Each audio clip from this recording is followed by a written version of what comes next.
Welcome to the Irish Revolution. Last month we looked at various IRA raids and ambushes that took place across the country, and we also looked at the suppression of the revolutionary Dáil Parliament by the British state. This month we're going to focus on something that I've sort of overlooked until now. Why exactly were Republicans so effective at breaking out of prisons? It's one of the weird and wonderful subplots of the period. Either the British were really bad at keeping people in prison, or the Republicans were really good at getting out of them. Back in February, I made an episode about Éireann de Valera, the president of Dáil Éireann, breaking free from Lincoln prison along with two others. This month there was a big prison break from Strangeways prison, Manchester. One of the internees, Beasley, a key figure in the formation of the first Dáil, had already escaped from Mountjoy prison along with 19 others in March. Beasley had been tried on a court-martial and sentenced for 2 years. The prison authorities had attempted to treat him as a common criminal, but he and others resisted this. In August, Beasley, along with others, was sent to Strangeways prison in Manchester. Many of the Irish political prisoners there had been transferred from Belfast prison, where they had revolted against the authorities who had rejected their political status. This Belfast contingent was led by Austin Stack, the revolutionary minister who set up the system of Dáil Courts. By using a prisoner soon due to be released, they were able to scout the outer walls of the prison. A released prisoner, Fein Lynch, checked out the outside of the prison, and having identified a spot from which they would make their escape, he wrote to them, quote, "I have studied the syllabus and I think the examination can be passed quite easily," unquote. Fein then went on to work with a few contacts at Michael Collins in Manchester, who had originally wanted to use explosives and had found a way to make contact with Austin Stack. While the prisoners had no friendly warders in the prison, they were able to maintain communication with the outside through use of code or pieces of paper buried in cakes and butter and jam, just like the old cartoons. They were also able to send messages out with other prisoners who were due to be released. Beasley and Stack had not communicated any of this with the other prisoners, working directly between themselves and with Michael Collins back in Ireland. The two then received a map of the outside of the prison inside a cake, such a stereotype, and figured out their route. Collins discussed the prison escape plans with General Headquarters in Dublin and sent Rory O'Connor over to oversee things. Having agreed on code names and code words, Austin Stack later received a postcard saying, quote, "We are busy preparing for the examination. Professor Rory has arrived. He is a very nice man. I hope I shall pass," unquote. Well, you don't have to be a genius to figure that out. The prisoners broke out on the 25th of October. They overpowered the warder. Beasley remarks in his memoir of the event that he was glad that he was a stranger, as he had developed a certain fondness for some of the warders and didn't want to hurt somebody that they knew, although this could be overly romantic posturing in the decades after the event. The 6 men arrived at their agreed upon location in broad daylight and in full view of the rest of the prison.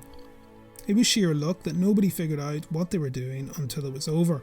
A rope ladder emerged from beyond the wall, and more than 20 men temporarily held up the street outside as the jailbreak was carried out. Nobody offered resistance. One curious onlooker asked what was happening, and he had a revolver pointed in his face. The 6 men spent the next week in safe houses and later travelled openly by train. They were even visited at one point by a brazen Michael Collins, who had helped enormously with the planning for the operation. They were then smuggled on a boat from Liverpool to Dublin. We'll talk about jailbreaks in the future, of course. I wanted to give a little extra time today to this phenomenon. This would not be the last major prison break of the Irish Revolution. Now, to sum up the other events, maybe it'll help if I sum the other events of this month in bullet point form. This month, Éireann de Valera, president of Dáil Éireann, sets out on another tour of major American cities. I did a video about de Valera's American campaign a few months ago if you want to learn more about this. On October 19th, a DMP constable, Michael Downing, is shot dead in Dublin City whilst on patrol. Lord French, the Lord Lieutenant of Ireland, is made a member of the British Cabinet.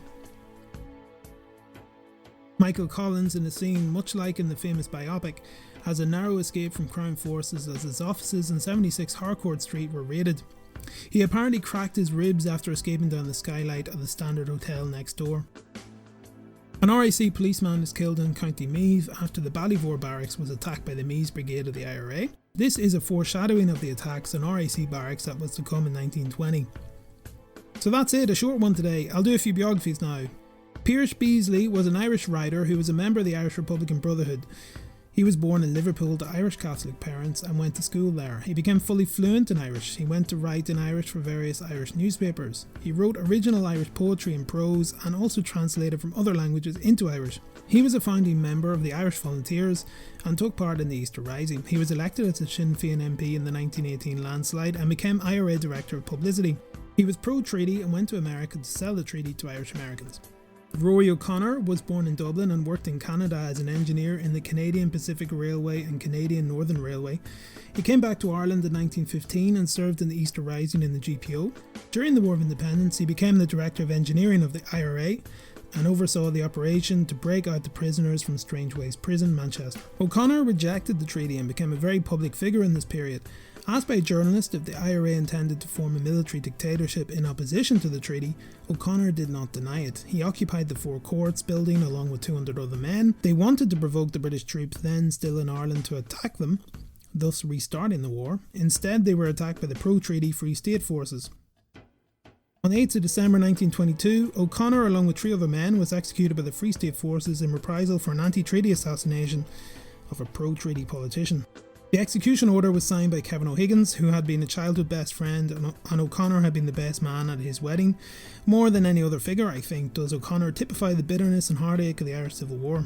Lord French was a senior British Army officer and came from an Anglo-Irish family. French was the Commander-in-Chief of the British Expeditionary Force in the early part of the First World War. He became the Lord Lieutenant or Viceroy of Ireland in 1918.